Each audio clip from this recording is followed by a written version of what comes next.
देखिए ये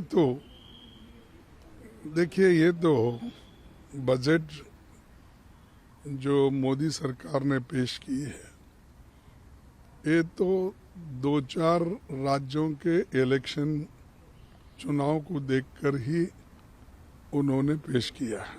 तो ये तो इलेक्शन स्पीच है और वो इलेक्शन स्पीच 15 दिन पहले से ही शुरू किए है और उनकी जो जो बातें बाहर उन्होंने कही है वैसे जुमले इस बजट में डालकर वो उन्होंने पुनरुच्चार किया उसका। और दूसरी चीज, बजट में सबसे ज्यादा प्राथमिकता होना चाहिए था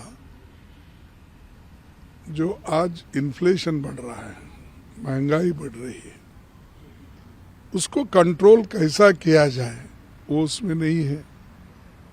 और जो आज अनएम्प्लॉयड यूथ है उनके नौकरी के लिए एम्प्लॉयमेंट देने की बात उन्होंने नहीं कही। हालांकि पहले तो उन्होंने ही कहा था कि हमने हर साल 2 करोड़ नौकरियां हमारे युवाओं को देंगे। तो उनके 18 करोड़ नौकरियां कहाँ हैं? उसके लिए कौन सा बजट है?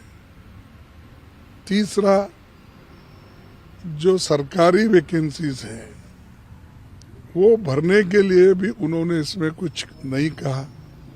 और जो 30 लाख वैकेंसीज भरना है उसके लिए तो बजट का प्राविधान होना चाहिए, वो भी इसमें नहीं है।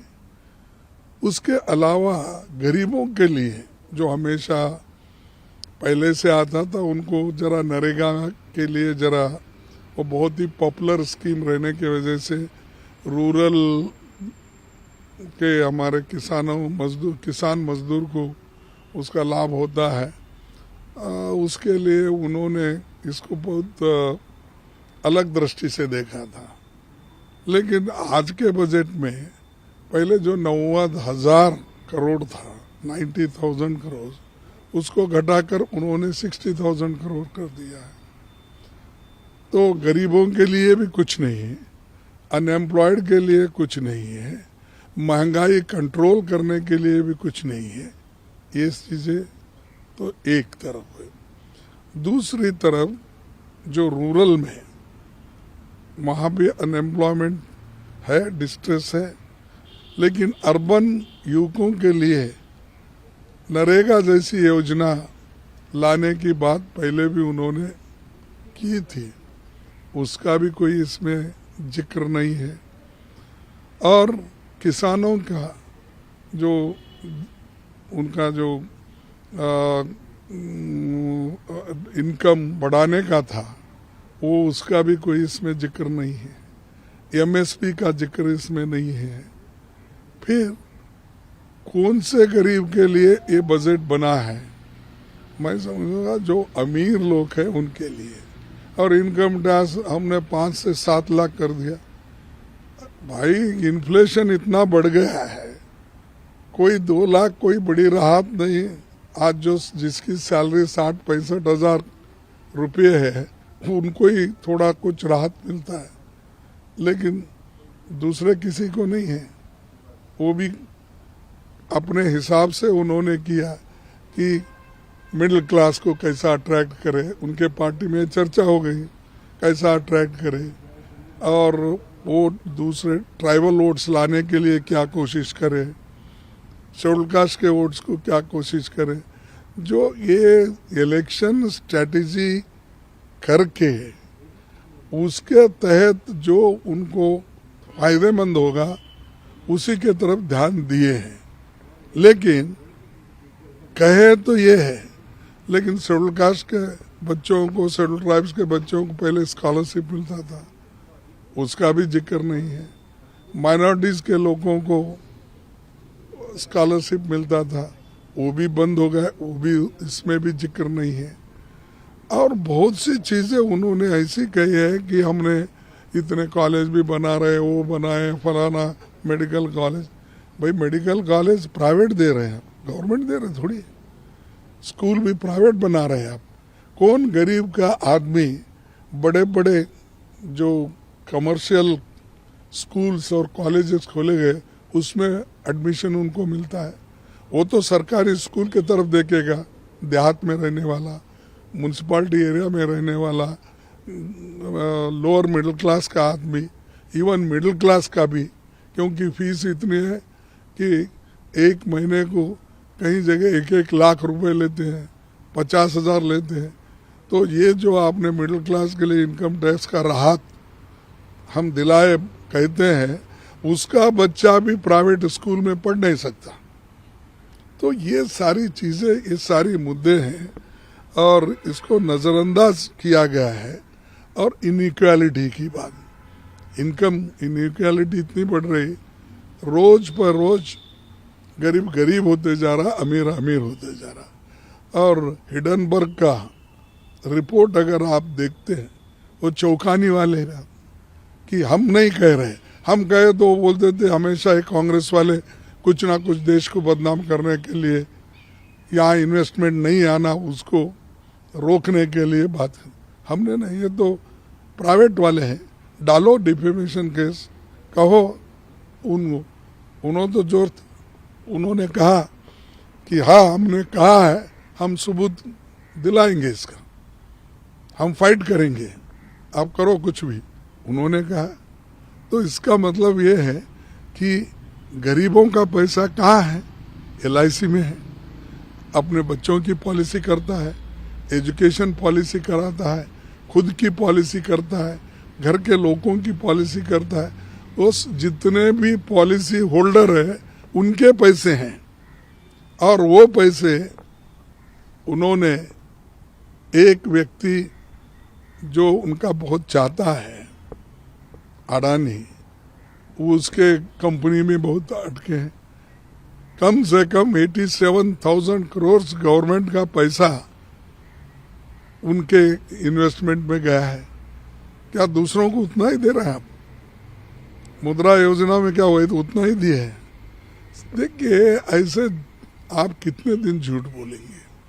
और तुम्हारी बजट जो है ये अमीर है उनके लिए ही है, और जो इस गरीब को आप ना किसान को देखे, ना गरीब मजदूर को देखे, ना SC ST के बच्चों को स्कॉलरशिप देने का देखे, ना एजुकेशन का।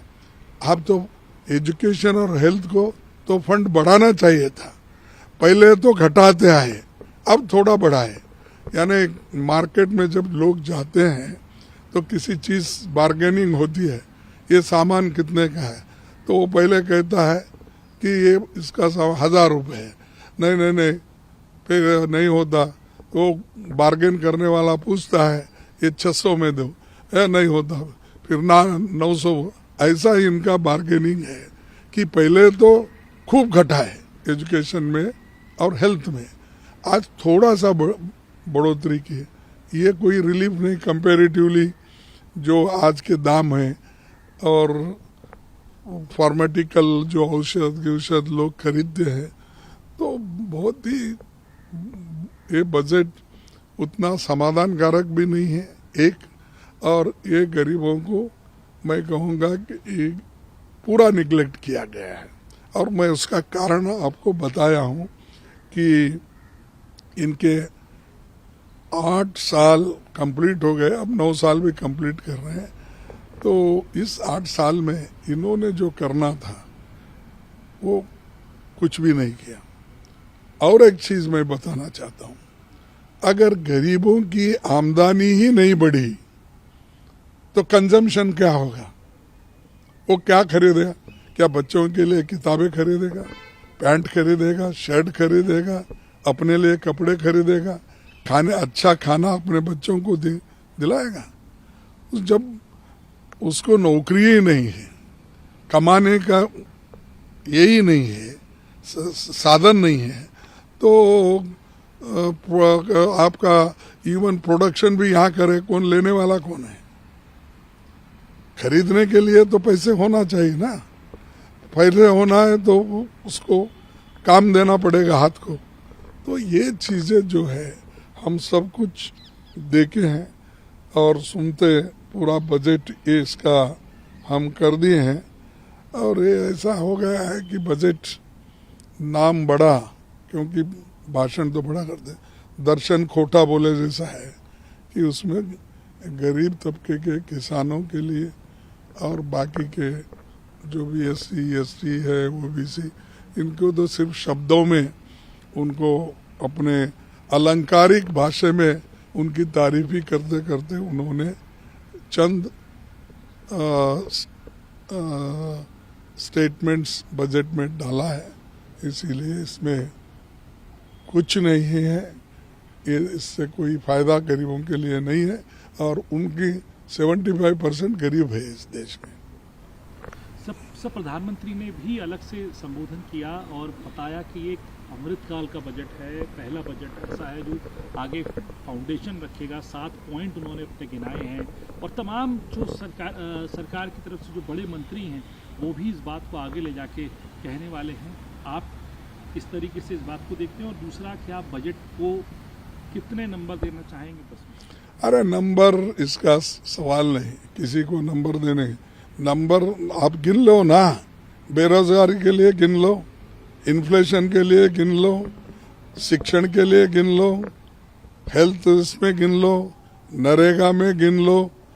अब हम जितने भी पॉइंट्स आपको बोले और एक ही आदमी को LIC लूट करने की वहाँ से निकालने के लिए इजाज़त मिली, SBI से पैसे निकालने की इजाज़त मिली, छोटे मोटे कंपनियों बैंकों से लोन लेने का उनको सहूलत मिला, किसी गरीब को या किसी भी मिडिल क्लास के आदमी को ये सब सहूलतें मिलते हैं। ये सब देखकर आप रिपोर्ट तय करो हमारा क्या व्यू है।